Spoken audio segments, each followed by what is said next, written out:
बहुत से लोग हैं जो ये सोचते हैं कि क्या यीशु सच में मसीहा है, और कई लोग ये सवाल करते हैं कि क्या कोई सबूत है कि यीशु खुदा का बेटा है।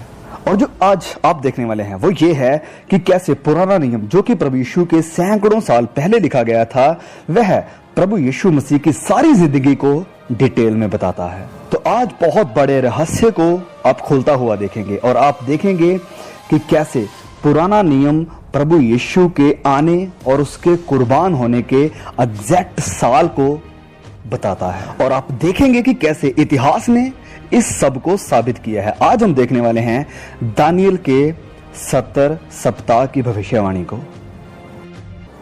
तो इससे पहले कि हम दानियल की भविष्यवाणी को देखें, चलिए हम पहले देखते हैं कि ये दानियल असल में है कौन।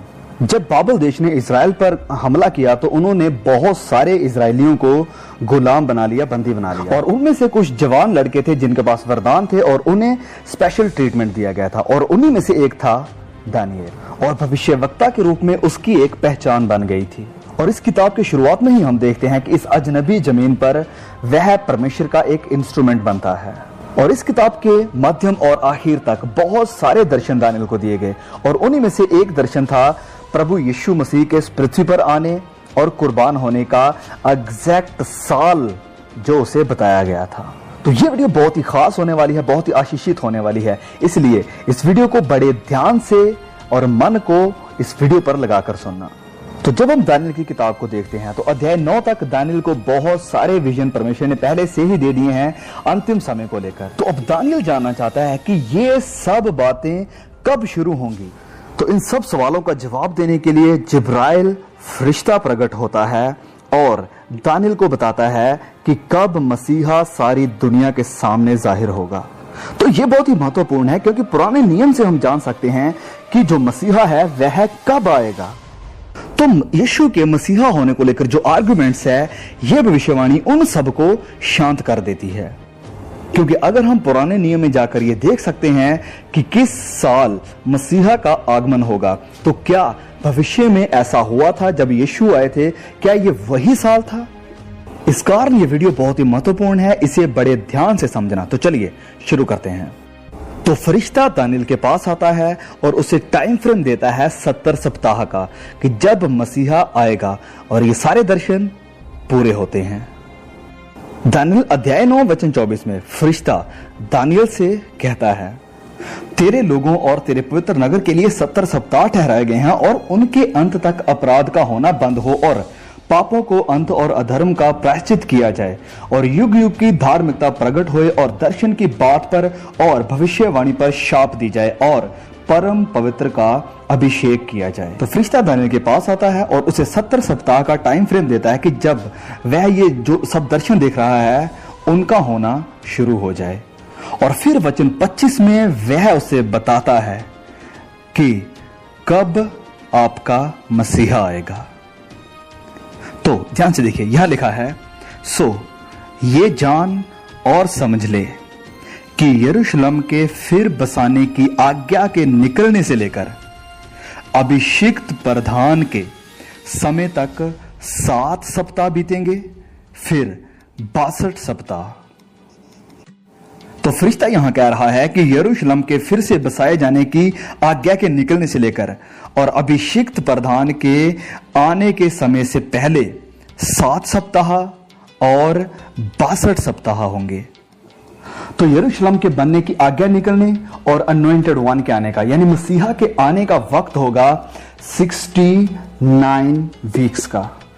तो सबसे पहले हम जानते हैं कि ये अनॉइंटेड वन, ये अभिषिक्त और ये प्रधान या रूलर कौन है जिसके आने की यहां पर बात हो रही है। तो बहुत सारे कमेंटेटर इस बात पर सहमत हैं कि जिस अभिषिक्त की यहां पर बात हो रही है, ये वही है जिसका दर्शन दानियल ने पहले भी देखा था, जिसका जिक्र अध्याय 7 में किया गया। और उस पहले विजन में दानियल एक इंडिविजुअल को देखता है जिसे वह रेफर करता है मनुष्य के पुत्र के समान, और उसे कहता है कि सारा राज्य और सारी महिमा दी गई है। तो अध्याय 9 में जिस अभिषिक्त प्रधान के आने की दानियल बात कर रहा है, ये वही है जिसे अध्याय में 7 में वह कह रहा है मनुष्य का पुत्र अर्थात मसीहा। तो देखते हैं ये अभिषिक्त प्रधान कौन है, जिसके बारे में लिखा है कि रिबिल्ड यरूशलेम until the anointed one the ruler comes. Okay, तो जब हम स्टडी टूल्स में जाकर इस शब्द का असल मतलब देखते हैं तो इब्रानी में इस शब्द का मतलब है मिसाया, द प्रिंस, मतलब राजकुमार। तो ये शब्द अभिषिक्त या अनोइंटेड जो कि इब्रानी भाषा से लिया गया है, इसका इब्रानी में असल में मतलब है मशियाक या मसाया। तो जैसे कि आप यहां पर देख सकते हैं कि इस मिसाया शब्द को कहा जाता है अनोइंटेड यानी अभिषिक्त और मिसाया। तो जैसे कि आप यहां पर देख सकते हैं इसे अनोइंटेड वन या मसीहा या मैसियानिक प्रिंस या अभिषिक्त राजकुमार भी कहा जाता है। तो ये बिल्कुल स्पष्ट है कि जब यहां पर अनोइंटेड या अभिषिक्त कहा जाता है तो ये रेफर कर रहा है यहूदियों के मसीहा मशियाक की तरफ। तो जब ये वचन बात कर रहा है अनोइंटेड वन के आने की, ये अभिषिक्त के आने की, तो ये बात कर रहा है उस मसीहा की जो कि इजरायलियों के बीच में आएगा। तो चलिए हम उस टाइमलाइन को देखते हैं जो दानियल को दिया गया था मसीहा के अनोइंटेड वन के आने तक का। तो ये दूत दानियल से कह रहा है कि यरूशलेम के फिर बसाने की आज्ञा के निकलने से लेकर अभिषिक्त प्रधान यानी मसीहा के आने तक का समय 7 सप्ताह और फिर 62 सप्ताह यानी टोटल 69 वीक्स होगा। तो आज्ञा निकलने के 69 सप्ताह के बाद मसीहा इस पृथ्वी पर होगा। तो अगर हमें देखना है कि दानियल इन सारी बातों में सही है तो सबसे पहले हमें यह देखना बहुत जरूरी है कि यरूशलेम के फिर बसाने की आज्ञा कब निकली थी, और अगर हम ये ढूंढ लेते हैं तो फिर हमारे पास शुरू करने का एक पॉइंट हो जाएगा। तो हम परमेश्वर का धन्यवाद करते हैं सारे लिखे हुए इतिहास के लिए, क्योंकि डॉक्यूमेंटेड कमेंट्रीज और आर्कियोलॉजी स्टडीज से हम ये जानते हैं कि यरूशलेम को फिर से बसाने की 4 आज्ञाएं दी गई थी 3 अलग अलग राजाओं के द्वारा। तो अजरा और नेहमाया की किताबों से हम ये देखते हैं कि जिस आज्ञा की बात दानियल कर रहे हैं ये मोस्ट फिट बैठती है तीसरे राजे पारस के अहश्वेरोस पहले के समय में। तो जिस तारीख को उसने यरूशलेम को फिर बनाने की आज्ञा दी थी वो थी 457 BC। तो भविष्यवाणी में कहा गया है कि यरूशलेम को फिर बनाने की आज्ञा के निकलने से लेकर जो कि हुआ था 457 BC को मसीहा के अनोइंटेड वन के आने तक का समय 69 सप्ताह का होगा। तो चलिए अब थोड़ा मैथ लगाते हैं कि ये 69 वीक्स कितने दिन बनते हैं। तो ये बनते हैं 483 दिन, 483 डेज। तो पुराने नियम की इस भविष्यवाणी के अनुसार अगर हम 457 BC में 483 दिन शामिल कर देते हैं, ऐड कर देते हैं, तो हम पहुंचेंगे इस डेट पर कि मसीहा कब आया था। अब हमने जो पिछली 2 वीडियोस में जोनाह और होशिया की वीडियोस में अब तक देखा है, अगर नहीं देखा तो प्लीज उन वीडियो को जरूर देखिए इसे समझने के लिए कि जब भी पुराना नियम भविष्यवाणी और ऐसे नंबरों की बात करता है और अगर हमें देखना है कि ये कैसे पूरा हुआ तो हमें प्रोफेटिक कोड का इस्तेमाल करना पड़ेगा। तो यूनाह की भविष्यवाणी में यह कोड था 1 दिन 1 साल के बराबर, जिससे हमें पता चला कि कैसे 70 AD को यरूशलेम बर्बाद हुआ था। और होशे की भविष्यवाणी में यह कोड था 1 दिन 1 मिलेनियम यानी 1000 साल के बराबर। और इससे हमें पता चला था कि कैसे और कब इजराइल देश फिर से स्थापित हुआ था। तो अब यहां दानियल भी अपनी भविष्यवाणी में दिनों और नंबरों की बात कर रहा है। सो हम जान सकते हैं कि इसमें भी जरूर प्रोफेटिक कोड होगा। तो सवाल अब यह है कि हम यहां पर कौन सा कोड इस्तेमाल करेंगे। तो जैसे कि हमने पहली 2 वीडियोस में देखा है कि हम अपनी मर्जी से कोई भी गणित नहीं लगा सकते हैं कि अपनी मर्जी से इतिहास के किसी भी नंबर को जाकर पकड़ लें।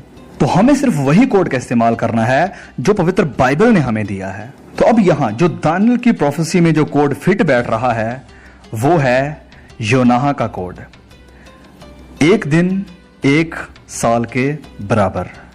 अब यहां कुछ वचन है जो इस कोड की तरफ इशारा करते हैं। हिजकियेल अध्याय 4 वचन 6 में लिखा है कि मैंने उसके लिए भी 1 वर्ष की सन्नति 1 दिन अर्थात 40 दिन ठहराए हैं।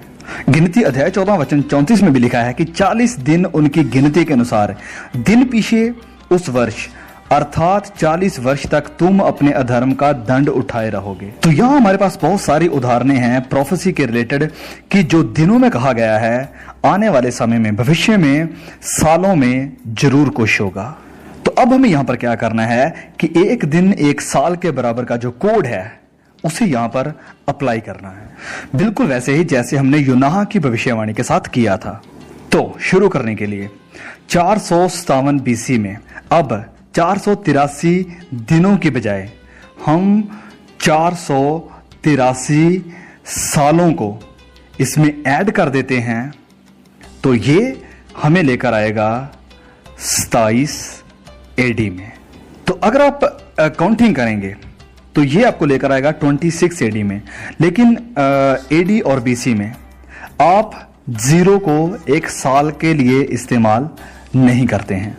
तो अगर आप जीरो छोड़कर काउंटिंग करेंगे तो 457 में 483 साल अगर आप ऐड कर देते हैं तो आप आएंगे 27 एडी में। तो चलिए हम देखते हैं कि 27 एडी को क्या हुआ था। तो ये सब को देखने के लिए जो यहाँ पर टूल इस्तेमाल किया जा रहा है वो है बाइबल हब क्रोनोलॉजी, जिसमें कि बाइबल के सारे स्कॉलर्स और सारे जितने भी एक्सपर्ट्स हैं उन्होंने बाइबल की जो तारीखें हैं, जो भी डेट्स हैं, उन सबको कैलकुलेट करके यहाँ पर सबको इकट्ठा किया है और ये बहुत ही हेल्पफुल है। तो आप इसे देख सकते हैं। तो जब हम नीचे जाते हैं और देखते हैं 27 एडी को, तो देखिए हम कहां पर आते हैं, जब उसने अपनी सेवकाई को शुरू किया। हम यहां देखते हैं 26 एडी को यूहन्ना बपतिस्मा देने वाला लोगों को बपतिस्मा दे रहा है, रास्ता तैयार कर रहा है, और फिर प्रभु यीशु से बपतिस्मा लेते हैं और उजाड़ में जाते हैं आत्मा से भरपूर होकर, और शैतान वहां पर उन्हें परखता है।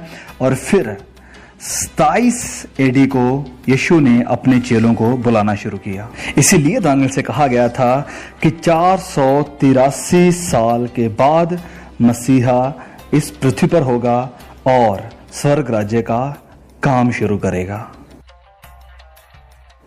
उम्मीद है आपको यह सब समझ आ रहा है। यह बहुत ही अद्भुत और महत्वपूर्ण है, क्योंकि यहां पुराने नियम में हमें बिल्कुल सही समय बताया गया है कि कब मसीहा इस पृथ्वी पर आएगा, 27 एडी को अपनी सेवकाई शुरू करेगा।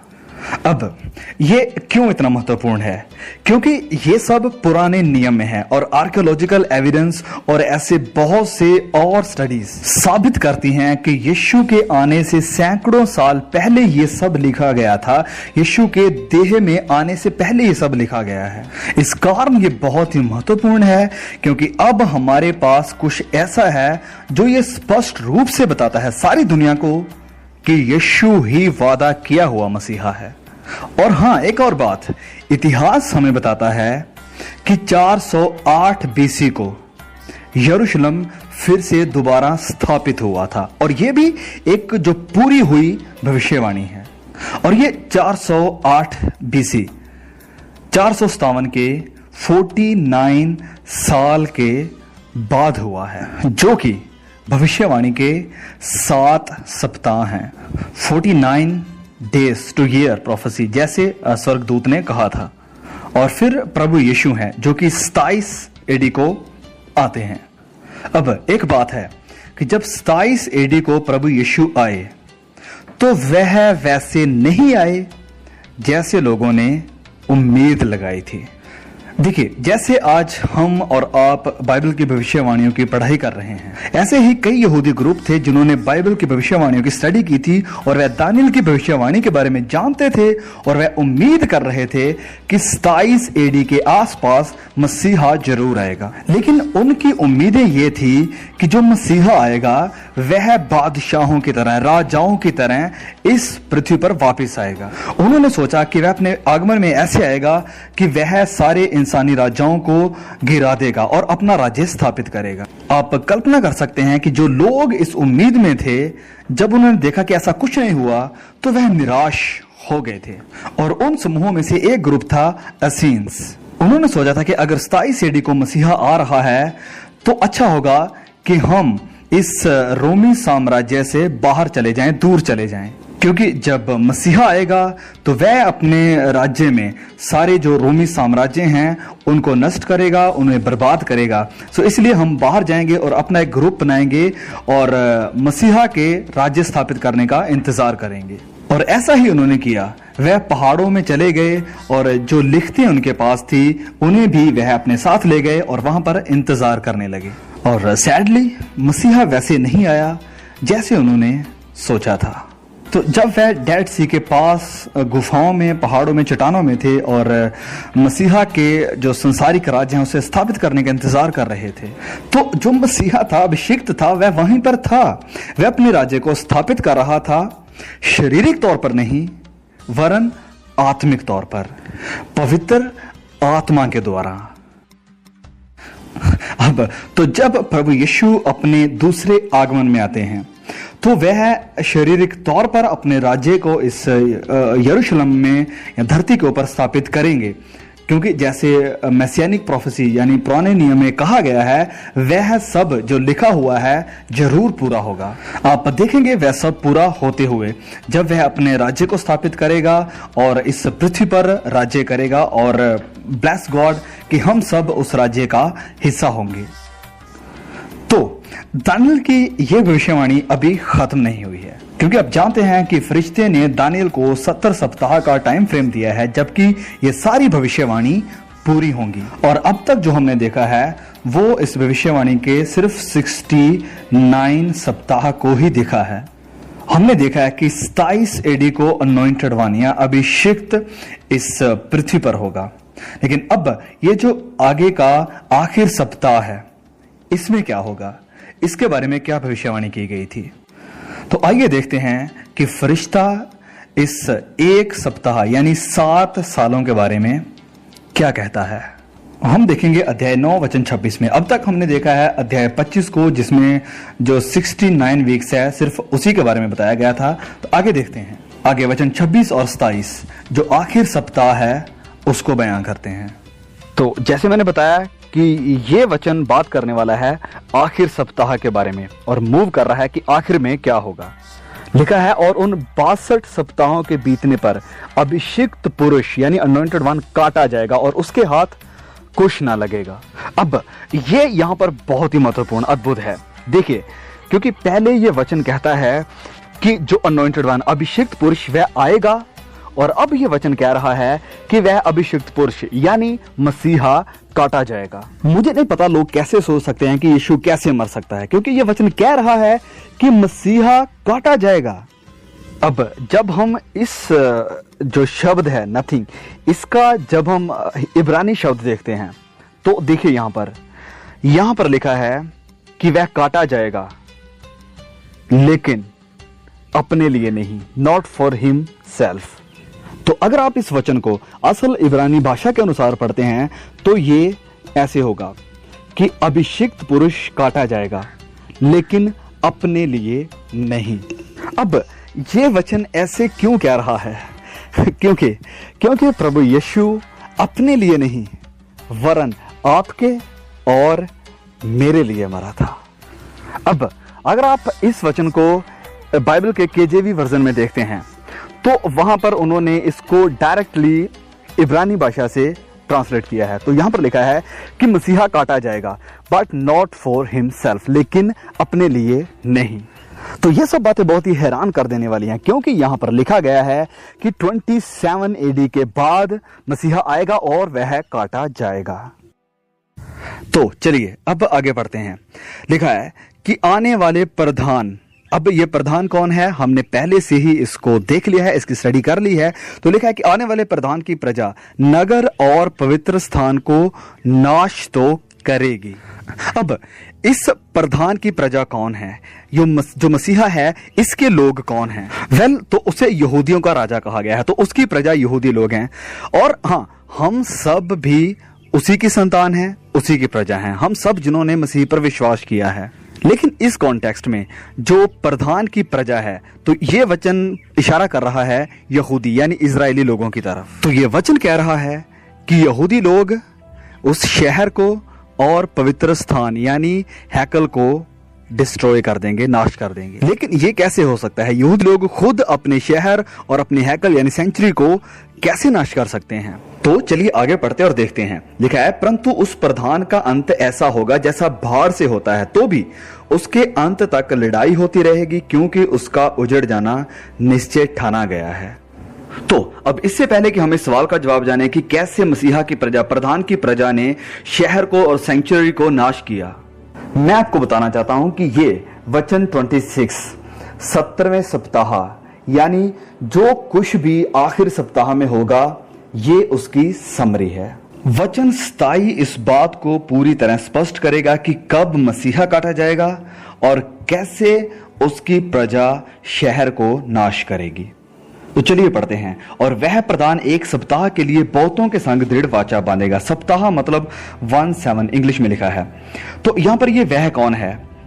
यहां पर बात हो रही है मसीहा की, अभिषिक्त प्रधान की। तो लिखा है कि मसीहा एक सप्ताह के लिए बहुतों के संग दृढ़ वाचा बांधेगा, परंतु आधे सप्ताह के बीतने पर वह मेल बलि और अन्न बलि को बंद करेगा और कंगूरे पर उजाड़ने वाली घृणित वस्तुएं दिखाई देंगी।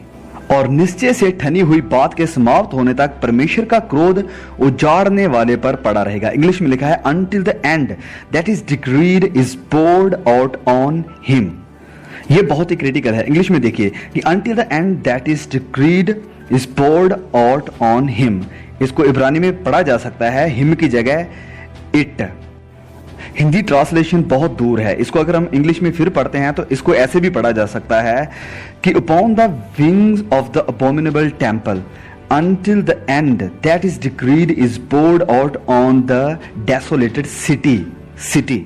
तो अगर इस वचन को इब्रानी के हिसाब से पढ़े तो ये ऐसे होगा कि मसीहा आएगा और एक घृणित वस्तु को खड़ा किया जाएगा जो कि उजाड़ेगी जब तक परमेश्वर का क्रोध इस शहर पर ना पड़ जाए।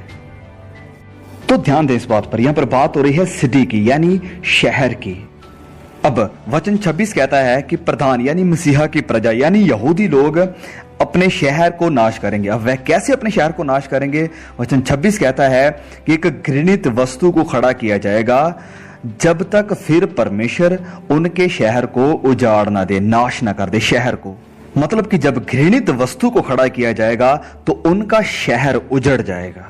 तो उन्होंने क्या किया और कैसे किया? घृणित वस्तु को खड़ा करके। तो अब सवाल यह है कि वह घृणित वस्तु क्या थी जिसको उन्होंने खड़ा किया, और वह घृणित वस्तु क्या थी जो कारण बनी यरूशलेम शहर के उजड़ने का और इसके नाश होने का। अब देखिए इसे, व्यवस्थावरण अध्याय 21 वचन 23 लिखा है, तो वह लोथ रात को वृक्ष पर टंगी ना रहे, अवश्य उसी दिन उसे मिट्टी देना, क्योंकि जो लटकाया गया हो वह परमेश्वर की ओर से श्रापित ठहरता है। इसलिए जो देश तेरा परमेश्वर यहोवा तेरा भाग करके देता है उसकी भूमि को अशुद्ध ना करना। तो यहां पर यह वचन कहता है कि अगर किसी की लोथ वृक्ष पर टंगी रहती है तो ये एक श्राप है, और अगर ये श्राप होता है तो वह जमीन जो परमेश्वर ने दी है वह श्रापित हो जाएगी। देखिए, इजराइलियों को, यहूदियों को यरूशलेम देश एक गिफ्ट के तौर पर परमेश्वर की तरफ से इनहेरिटेंस के रूप में दिया गया था। अब अगर वह इस श्राप को कमिट करते हैं तो क्या होगा कि वह इस भूमि को खो देंगे। अब तो क्या उन्होंने इस श्राप को कमिट किया? देखिए गलातियों अध्याय 3 वचन 13 में क्या लिखा है, मसीही ने जो हमारे लिए श्रापित बना हमें मोल लेकर व्यवस्था के श्राप से छुड़ाया, क्योंकि लिखा है जो कोई काठ पर लटकाया जाता है वह श्रापित है। तो यह वचन कह रहा है कि जब मसीही को क्रूस पर लटकाया गया तो ये एक कर्स बना, एक श्राप बना। तो व्यवस्थावरण ने क्या कहा था कि अगर उनके लोग इस क्राइम को कमिट करते हैं तो क्या होगा कि वह अपनी जमीन को खो देंगे, उनकी धरती श्रापित हो जाएगी। तो जब उन्होंने मसीहा को, यीशु मसीह को उस पोल पर, उस लकड़ी पर लटकाया, तो उन्होंने वह क्राइम कमिट किया जो था घृणित वस्तु को उन्होंने खड़ा किया जो उजाड़ती है। और ये वही हुआ है जैसे हमने पिछले 2 वीडियोस, होशे की वीडियो और जुनाह की वीडियो से देखा था कि अगर इजरायली लोग मसीहा को मारते हैं तो वह लोग तितर बितर हो जाएंगे और उनकी भूमि श्रापित हो जाएगी। और that's exactly what has happened. यही हुआ है। जब यीशु की मृत्यु के 70 सालों के बाद रोमियों ने उनके ऊपर हमला किया, उनके शहर को तबाह कर दिया और इजरायलियों को सारी जातियों में तितर बितर कर दिया। इसी कारण वचन 26 में लिखा है कि प्रधान की प्रजा यानी यहूदी लोग शहर को और सेंचुरी को बर्बाद करेंगे, नाश करेंगे। और वह ये कैसे करेंगे? घृणित वस्तु को खड़ा करके जो उनके उजड़ने का कारण बनेंगे। और सबसे बड़ा घृणित काम कोई क्या कर सकता है? परमेश्वर के बेटे को क्रूस पर लटका देना। अब इस वचन 27 को देखिए, लिखा है कि he will set up an abomination that causes desolation, कि वह उस घृणित उजाड़ने वाली वस्तु को खड़ा करेगा। वह यानी मसीहा, पहले उसके लोग और अब वह खुद। लेकिन क्यों? क्योंकि जैसे प्रेरित पौलुस कहता है कि वह विलफुली अपनी इच्छा से श्रापित बना। उसकी जान ली नहीं गई थी, वरन उसने अपनी जान दी थी। उसने फैसला किया खुद घृणित बनने का, ताकि हम बचाए जाएं। तो अभी हमने इस भविष्यवाणी को खत्म नहीं किया है, क्योंकि यह भविष्यवाणी और भी ज्यादा गहराई में जाती है। यह भविष्यवाणी आपको बताएगी कि कब मसीही यीशु को सलीब पर लटकाया जाएगा। यह असल डेट बताएगी। तो आपको याद होगा, जैसे मैंने पहले बताया था, कि ये वचन 26 और 27 बात करते हैं आखिरी सप्ताह की, यानी आखिरी 7 दिनों की। तो ध्यान दीजिए यहां इस वचन में क्या लिखा है कि आधे सप्ताह के बीतने पर वह मेल बलि और अन्न बलि को बंद करेगा। आधे सप्ताह के बीतने पर वह मेल बलि और अन्न बलि को बंद कर देगा। तो वह मसीहा सबके सामने आया 27 एडी को, 27 एडी को, जब उसने अपनी सेवकाई को शुरू किया। तो 7 का मिडिल क्या है? 3.5 यानी 3.5 साल। क्यों ये वचन कहता है कि सप्ताह के बीच में वह अन्न बलि और मेल बलि को खत्म कर देगा? तो क्या हुआ था जब प्रभु यीशु को मारा गया था? इब्रानियों अध्याय 10 में लिखा है कि उसने अपने शरीर को आखिरी ऑफरिंग करके दिया सारी दुनिया के लिए, और उसका शरीर एक अंतिम बलिदान बना सबके लिए। इसीलिए जब प्रभु यीशु एक अंतिम बलि के रूप में कुर्बान हुआ, तो उसकी इस बलि ने होम बलि और मेल बलि को खत्म कर दिया, बंद कर दिया। और इंटरेस्टिंग ये है कि यहां पर लिखा है कि सप्ताह के बीच में। अब ऐसा क्यों कहा गया है? क्योंकि 27 एडी के बाद 7 साल का समय दिया गया है और इसका मिडिल बनता है 3.5 साल। तो इसी सप्ताह में के बीच में हमें यह जानने की जरूरत है कि प्रभु यीशु को कब क्रूस पर चढ़ाया गया और कब उसने मेल बलि और सारी बलियों को खत्म किया था। तो आपको याद होगा कि 27 एडी की शुरुआत में प्रभु यीशु इस सीन पर आए और उन्होंने अपनी सेवकाई को शुरू किया। और अब अगर आप 3.5 साल की यहां पर गिनती करते हैं तो आप 30 के पास पहुंचेंगे। अब सवाल यह है कि 30 एडी को क्या हुआ था? तो चलिए चेक करते और देखते हैं।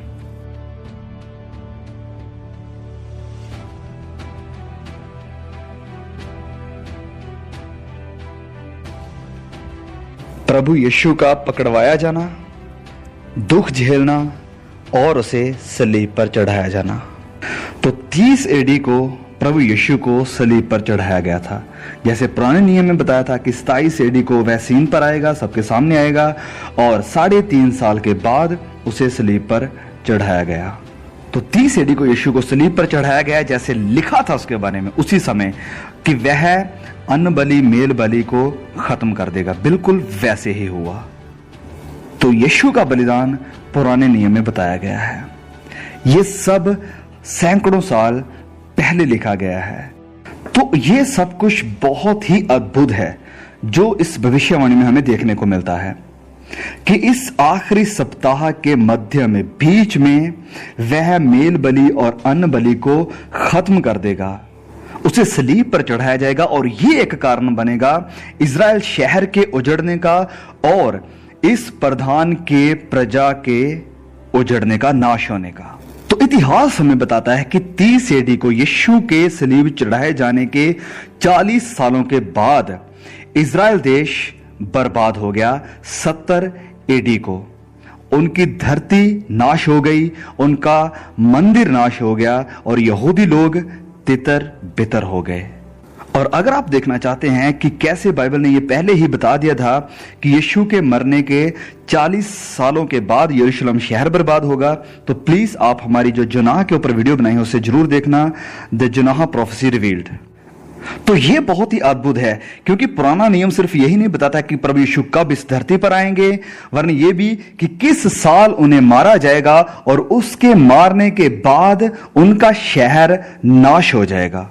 इतिहास हमें बिल्कुल यही बताता है कि 30 साल को यीशु के क्रूसिफिक्शन के बाद 40 सालों के बाद यानी 70 एडी को यरूशलेम शहर नाश हो गया था। कौन इस भविष्यवाणी पर विश्वास नहीं करेगा? अब अगर कोई इन बातों को समझता है, अगर कोई इस वीडियो को देख रहा है खुले मन से कुछ समझने के लिए, सीखने के लिए, और इस भविष्यवाणी को समझ जाता है, तो ये जिंदगी बदल देने वाली चीजें हैं। अब अगर प्रभु यीशु जानते थे कि उसका सलीब पर चढ़ाया जाना यरूशलेम शहर के उजड़ने और उनके तितर बितर होने का कारण बनने वाला है, तो क्या प्रभु यीशु ने उन्हें चेतावनी नहीं दी? क्या उन्हें नहीं समझाया? तो चलिए देखते हैं मत्ती अध्याय 24 में। यहां प्रभु यीशु अपने चेलों के साथ हैं और उन्हें यरूशलेम के गिरने के बारे में और मंदिर के नाश होने के बारे में बता रहे हैं।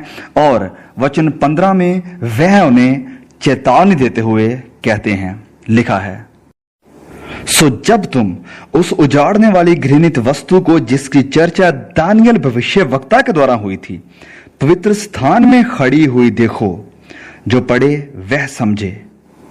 तब जो यहूदिया में है वह पहाड़ों पर भाग जाएं, जो कोठे पर है वह अपने घर में से सामान लेने को ना उतरे, और जो खेत में हो वह अपना कपड़ा लेने को पीछे ना लौटे। उन दिनों में जो गर्भवती और दूध पिलाती होंगी उनके लिए हाय हाय। तो वह उन्हें कह रहे हैं कि जब ये घृणित वस्तु पवित्र स्थान में खड़ी होती है, मतलब मेरी मृत्यु को आप देखते हो, तो आप शहर से बाहर चले जाएं। इस शहर से बाहर चले जाओ, क्योंकि इस शहर का अंत निकट है। और बिल्कुल ऐसे ही हुआ था। 70 एडी को यीशु मसीह के क्रूस चढ़ाए जाने के बाद जो यहूदी उस शहर में बचे थे उन्हें मार दिया गया, उन्हें गुलाम बना लिया गया और उनके शहर को नाश कर दिया गया, बिल्कुल वैसे ही जैसे प्रभु यीशु ने उन्हें चेतावनी दी थी।